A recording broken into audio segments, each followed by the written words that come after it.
গরম গরম ভাতের সাথে যদি এরকম ভর্তা কিংবা বাটার রেসিপি থাকে তাহলে কিন্তু সেদিনের ভাতটা মনে হয় একটু বেশিই লাগে। নমস্কার বন্ধুরা, কেমন আছেন আপনারা সবাই? মায়ের রান্নায়ন ব্লগ চ্যানেলের নতুন একটি ব্লগে আপনাদের সবাইকে জানাই অনেক স্বাগত। আমি আজকে শেয়ার করব লাউ পাতা দিয়ে শুটকি মাছের ভর্তা। তো বন্ধুরা, শুটকি মাছের তো অনেক রকম ভর্তা খেয়েছেন, একবার এইভাবে লাউ পাতা দিয়ে খেয়ে দেখবেন, অবশ্যই ভালো লাগবে। আবার অনেক বন্ধুরা আছে শুটকি মাছের দেখা তো দূর, নাম শুনলেই হয়তো নাক সিটকোয়। তাদেরকে বলছি একবার আমার মতো এই পদ্ধতিতে লাউ পাতা দিয়ে শুটকি মাছ বাটা করে খেয়ে দেখবেন, কথা দিচ্ছি আঙুল চেটে খাবেনই। তো চলুন ঝটপট রেসিপিটি শুরু করা যাক। তার আগে আমার চ্যানেল এখনও সাবস্ক্রাইব করা না থাকলে অবশ্যই সাবস্ক্রাইব করে পাশে থাকা বেল আইকনটা ক্লিক করে রাখবেন। প্রথমেই আমি এখানে নিয়েছি লাউ শাকের পাতা। দেখতেই পাচ্ছেন আমি কিন্তু ফ্রেশ কয়েকটা পাতা নিয়ে নিয়েছি, আর নিয়েছি 4টে মতো লইট্টা শুটকি। এবার শুটকি মাছটাকে ছোট ছোট টুকরো করে কেটে গরম জলে ধুয়ে নেব। তারপরে আমি সরাসরি গ্যাসে একটি কড়াই বসিয়ে তার মধ্যে একটু গরম জল করে রেখেছিলাম। সেই গরম জলের মধ্যে দিয়ে দিলাম লাউ শাকের পাতাগুলো। আমি কিন্তু পাতাগুলো দিয়ে বেশ ভালো করে পাতাগুলো সেদ্ধ করে নেব।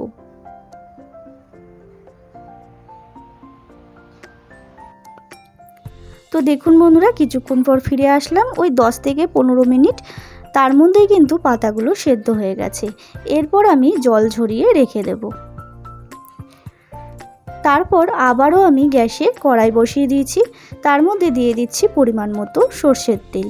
যে কোনো বাটা কিংবা ভর্তা করার সময় কিন্তু সর্ষের তেলই ব্যবহার করবেন, তাতে টেস্টটা বেশি হবে। তারপরে তেলটা গরম হয়ে গেলে দিয়ে দিতে হবে পরিমাণ মতো লবণ। এরপর দিয়ে দিচ্ছি গরম জলে ধুয়ে রাখা শুটকি মাছগুলো কিন্তু খুব ভালো করে ধুয়ে নিয়েছি। আপনারা সবাই জানেন শুটকি মাছে কিন্তু ভীষণ বালি থাকে। এরপর মাছগুলো একটু ভেজে নিচ্ছি।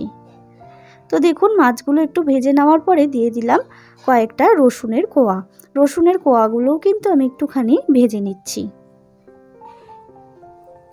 রসুনের কোয়াগুলো ভাজা হয়ে গেলে দিয়ে দিতে হবে বেশ গোটা কয়েক কাঁচা লঙ্কা আর শুকনো লঙ্কা, আপনারা আপনাদের ঝাল অনুযায়ী দিয়ে নেবেন। এরপর সমস্ত উপকরণ ভাজা হয়ে গেলে দিয়ে দিতে হবে কালো জিরে। আমি এখানে কালো জিরে ব্যবহার করছি, আপনারা চাইলে কালো জিরেটা নাও দিতে পারেন। এবার কালো জিরেটা একটু হালকা করে ভেজে নেব। তো দেখুন বন্ধুরা, কালো জিরেও ভাজা হয়ে গেছে। এরপর কিন্তু আমি সমস্ত উপকরণ ঠান্ডা করে নিচ্ছি। তারপরে সরাসরি একটা মিক্সিং জার নিয়ে নিয়েছি। মিক্সিং জারের মধ্যে আমি দিয়ে দিচ্ছি সেদ্ধ করে জল ঝরিয়ে রাখা লাউ পাতাগুলো। আপনারা চাইলে শিলেও বেটে নিতে পারেন। এরপর দিয়ে দিচ্ছি শুটকি মাছ ভাজা, রসুন এবং কাঁচা লঙ্কা ও শুকনো লঙ্কা ভাজা। এরপরে খুব মিহি করে একটা পেস্ট তৈরি করে নেব। তো দেখুন মিহি পেস্ট কিন্তু তৈরি, দেখতেই পাচ্ছেন কতটা মিহি হয়েছে। এরপর সরাসরি আবারও আমি গ্যাসে কড়াই বসিয়ে দিয়ে তার মধ্যে দিয়ে দিচ্ছি পরিমাণ মতো সর্ষের তেল। তেলটাকে গরম করে নেব। তেলটা গরম হয়ে আসলে আবারও দিয়ে দিচ্ছি পরিমাণ মতো লবণ। লবণটা একটু চেখে দেখে নেবেন কতটা হয়েছে। তারপরে দিয়ে দিচ্ছি পেস্টটা, মানে শুটকি মাছ এবং লাউ পাতার পেস্টটা। এবার কিন্তু ভালো করে আমি এই তেলের মধ্যে কিন্তু নাড়াচাড়া করে বেশ লাউ পাতার গায়ে যে যতটা জল থাকে ততটা জল কিন্তু বেশ শুকিয়ে নিতে হবে। তো দেখুন বন্ধুরা, লাউ পাতা কিন্তু খুব ভালো করে শুকিয়ে নিয়েছি, কালারটাও চেঞ্জ হয়ে গেছে। আপনারা চাইলে আরও শুকিয়ে নিতে পারেন। আমি এবার সার্ভ করে দিচ্ছি। তো বন্ধুরা, এবার গরম গরম ভাতের সাথে সার্ভ করে দিন এই লাউ পাতা দিয়ে শুটকি মাছের ভর্তা।